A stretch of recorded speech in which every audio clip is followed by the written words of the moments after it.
chaos, ego, and calm. Those are the three phases I feel like every car guy goes through.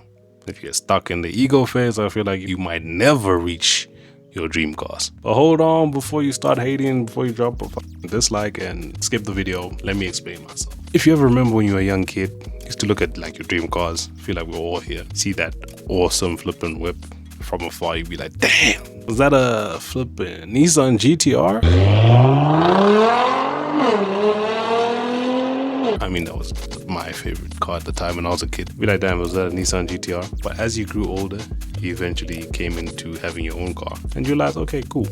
Look, I got my little shunnies over here. Some of us got G80s as our first cars. I can't relate to that one. Most of us got like beaters, or probably hanging on by zip ties and prayers. But anyways, you got into your first car and you're like, look, I can now join car meets. I can now go out, drive my car. Eventually, you get invited by a friend to your local neighborhood parking lot to go look at cars rev and make noise. And that's how you enter the first phase of being a car guy. The chaos phase, the reckless phase. BMW M Mopars. I don't need to say anything more.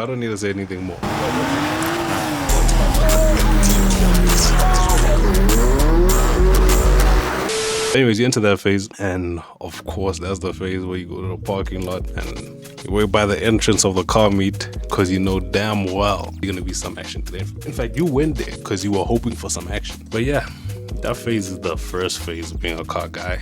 And I'm not gonna lie, I feel like that phase doesn't really fully leave, if we're being honest. Even though for the most part we hate takeovers and we think they're a bit reckless, it's kind of fun watching a car do donuts. Sometimes the only thing that'll fill your craving is a donut. Anyways, it's a phase that it's fantastic, it's exciting, you make a lot of memories, you have a lot of fun. It's probably what you're gonna see the most when you go to car meets. But ultimately, I feel like you grow out of it a little bit and you get into a more refined phase where you're like, look, I can't be out here being associated with hood rat activities all the time. You get a job and you know that, hey, look, if I get caught out here with these guys committing crimes, it's not the best look. So anyways, yeah, you grow out of it, you go into a more refined version. You go into the next phase, which is the ego phase. You get yourself a nice sports car after that first car. And now you're the one who shows up to the beats like, yo, I want to do the burnouts, I want to do the donuts, I want to flex my whip, I want to pimp it out, make sure that everyone knows I got the best whip in the parking lot. Obviously, I mean, it's not always about the best whip in the parking lot and flexing. For the most part, actually, I feel like car guys do just tune their car just to make them unique and like them themselves. But some of the boys, then we do know that sometimes it's just about that little flex, you know what I mean? You have definitely done something like this where you go to a garage, right, and you pull up, you're going to get some snacks maybe. You see a baddie coming out of the garage. You've already like halfway there to the door, to the entrance to the place, and you turn back so you can walk back to your car and act like you forgot something so they know. Don't lie, my brother. I know you've definitely done this. But anyways, yeah, we all get into this phase where it's like the ego overpowers us. You want to get the sickest thing, be known. And I feel like this is the phase where when you're a car guy, if you get stuck in this phase, you're probably not going to get your dream car because you'll be complacent and think that you're the ish. And that's the final step. But I feel like once you get past this point, you realize that you enter the mature phase, which is the calm phase. I know calm and spirited driving don't go hand in hand. It sounds paradoxical, but think about it this way. There's chaotic driving, then there's spirited driving, precision driving, cruises, breakfast runs, sometimes even just straight up cruising with little bursts of spirited movements. But yeah, I feel like that's a part of the car guy journey that really slaps. I think it's like one of the best parts of the car guy journey. So when you calm down and you're like, look, I'm actually just coming out here to admire some beautiful machines. It's not less about me. It's not about people spinning their cars. It's like, if that does happen, it is still exciting, I won't lie. But nowadays when you're at the meet, you're just like, look, that's a dope build.